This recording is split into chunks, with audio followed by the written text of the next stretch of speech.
Hello दोस्तों, कैसे हैं आप सब लोग। उम्मीद करता हूं काफी अच्छे होंगे।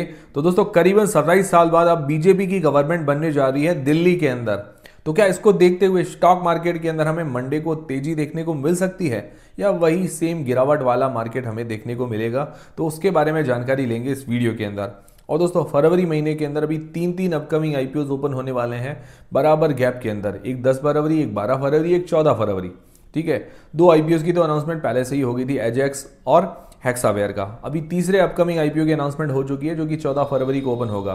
सारे आईपीओ के बारे में जानकारी लेंगे इस वीडियो के अंदर। वीडियो शुरू करने से पहले दोस्तों, टेलीग्राम, इंस्टाग्राम, व्हाट्सएप चैनल सबकी लिंक डिस्क्रिप्शन के अंदर मिल जाएगी, ज्वाइन करके रख लीजिए। तो अब दोस्तों, दिल्ली के अंदर करीब करीब 27 साल बाद बीजेपी को जीत मिली है। काफी टाइम हो गया है दिल्ली के अंदर जीत मिले हुए। तो 27 साल बाद बीजेपी की गवर्नमेंट बनने जा रही है। तो क्या मार्केट मंडे को तेजी के साथ खुलेगा? तो उम्मीद तो यही है कि तेजी के साथ खुल सकता है। जो रुझान आ रहे हैं उस हिसाब से लग रहा है कि भाई मार्केट जो है तेजी के साथ खुल सकता है। हालांकि मार्केट को कोई प्रिडिक्ट नहीं कर सकता है कि तेजी होगी या गिरावट होगी, बट उम्मीद है कि मार्केट गैप अप ओपन हो सकता है। मार्केट तेजी के साथ तो ओपन हो सकता है, बट उसके अंदर दो तीन दिक्कतें ये भी आ रही है कि जो यूएसए है, मतलब जो ट्रंप है, वो क्या आएगी ट्रेड पॉलिटिक्स खेल रहे। ट्रेड पॉलिटिक्स मतलब व्यापार की पॉलिटिक्स खेल रहे हैं। जैसे वो टैरिफ वॉर लगा रहे हैं और भी कहीं कहीं नई नई चीजें लेके आ रहे हैं, नए नए बयान दे रहे हैं, जिससे क्या है कि जियो पॉलिटिकल टेंशन, मतलब ग्लोबली टेंशन बढ़ रही है। इस कारण मार्केट पर भी इंपैक्ट देखने को मिलता है। तो हो सकता है ग्लोबल रीजंस की वजह से जो ये मतलब तेजी हमें देखने को मिलेगी मंडे को, उसमें थोड़ा बहुत दखल आ सकता है, ऐसा पॉसिबल है। बाकी पूरी उम्मीद है कि मार्केट पॉजिटिव ओपन हो सकता है। हालांकि इसका इतना ज्यादा इंपैक्ट नहीं पड़ेगा, पर ये जरूर कह सकते हैं कि कुछ रौनक जरूर हमें देखने को मिल सकती है। अगर सेम कंडीशन की बात करें तो महाराष्ट्र के अंदर भी बीजेपी गवर्नमेंट बनी थी, उस टाइम भी हमें हल्की फुल्की तेजी देखने को मिली थी, पर इसका ज्यादा तो असर नहीं हुआ, बट कुछ टाइम के लिए हमें तेजी देखने को मिली थी। हालांकि दिल्ली और महाराष्ट्र को कंपेयर करें तो दिल्ली काफी छोटा स्टेट है और महाराष्ट्र काफी बड़ा स्टेट है। पर एक चीज ये भी ध्यान में रखिए कि दिल्ली जो है देश की राजधानी है, नेशनल कैपिटल है। आप चाहे इकोनॉमी के कहें या देश से जुड़े कोई भी फैसले दिल्ली के अंदर ही होते हैं। तो दिल्ली काफ़ी इंपॉर्टेंट है। तो उम्मीद है कि इससे हल्का फुल्का इंपैक्ट देखने को मिल सकता है मार्केट के अंदर शॉर्ट टर्म के लिए।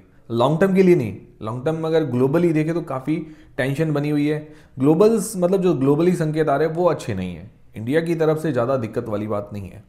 दूसरा एक चढ़ने का कारण और नजर आ रहा है कि जो आरबीआई की तरफ से रेपो रेट कम की गई है, 6.50% से 6.25% कर दी गई है। अब इससे क्या होगा कि लोगों का वो जो ब्याज का बर्डन है, ईएमआई का बर्डन है, इंस्टॉलेशन का जो बर्डन है, वो थोड़ा सा कम हो जाएगा। मतलब जो ब्याज भरना पड़ रहा है वो कम ब्याज भरना पड़ेगा। तो लोगों को थोड़ा बहुत फायदा देखने को मिल सकता है मार्केट में। इससे क्या है कि पैसा आएगा, कंजप्शन बढ़ेगा।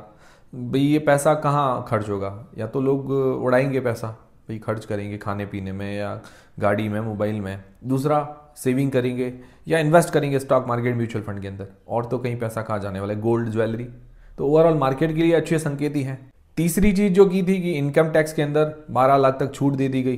तब ये भी कुछ ना कुछ टैक्स बचेगा लोगों का, तो टैक्स का पैसा मार्केट के अंदर ही आएगा। तो इससे भी लॉन्ग टर्म के अंदर बेनिफिट है। तो अब ये तीन कारण हो गए हैं। पहला इनकम टैक्स, दूसरा आरबीआई का रेपो रेट, और तीसरा है दिल्ली इलेक्शन, बीजेपी की जीत। तो ये तीन अब कारण मिल गए हैं मार्केट को कि भाई अब तेजी थोड़ी हल्की फुल्की देखने को मिले कुछ दिन के लिए। मुझे नहीं लगता कि ज़्यादा दिन के लिए तेजी होगी, क्योंकि मार्केट में थोड़ा बहुत अप्स एंड डाउन फिर देखने को मिल सकते हैं। मतलब हम ये चीज़ दिमाग में लेकर चलें, मतलब बिल्कुल आश्वस्त हमें नहीं होना है। ठीक है, मौका मिलता है, डाउन जाता है मार्केट तो थोड़ा बहुत खरीदारी कर लीजिए, बाकी वेट एंड वॉच कीजिए, और मौके आएंगे, देखते हैं क्या होता है।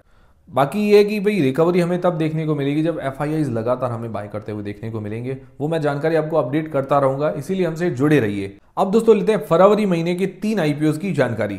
और दोस्तों, मैं आपको काफी बार बता चुका हूं यूनिवेस्ट ऐप के बारे में, जो कि एक गेम चेंजर है। और यूनिवेस्ट एक सेबी रजिस्टर्ड रिसर्च एनालिस्ट है, जहां आपको short term, long term recommendations, equity, FnO, commodities की रिकमेंडेशंस के साथ साथ कब बाय करना है, कब सेल करना है, टारगेट के साथ हमें जानकारी जो है व्हाट्सएप, टेलीग्राम और यूनिवेस्ट ऐप पर मिल जाती है।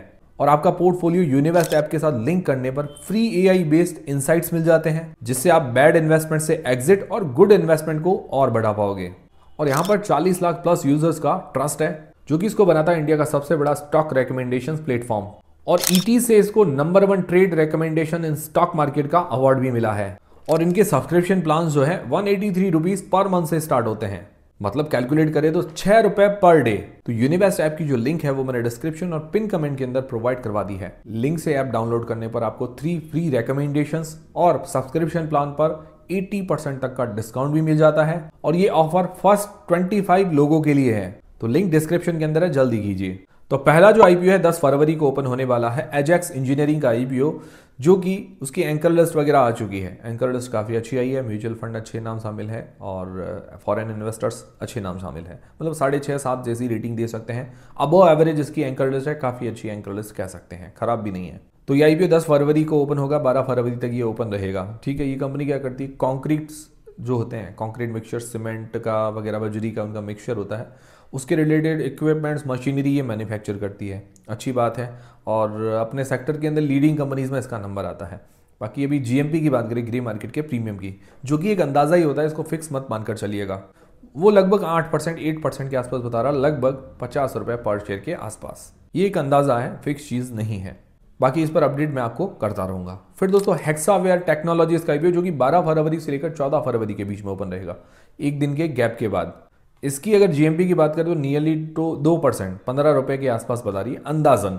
तो जीएमपी अभी इसकी भी कम है और जो दूसरा आईपीओ एजेक्स इंजीनियरिंग है उसकी भी जीएमपी कम चल रही है। वैसे जीएमपी अंदाजा होता है, इसके पूरे भरोसे आप मत रहिएगा। ये कंपनी डिजिटल टेक्नोलॉजी सर्विसेज वगैरह एआई बेस्ड जो होती है, लगभग आप मान के चल सकते हैं आईटी सर्विसेज ये देती है।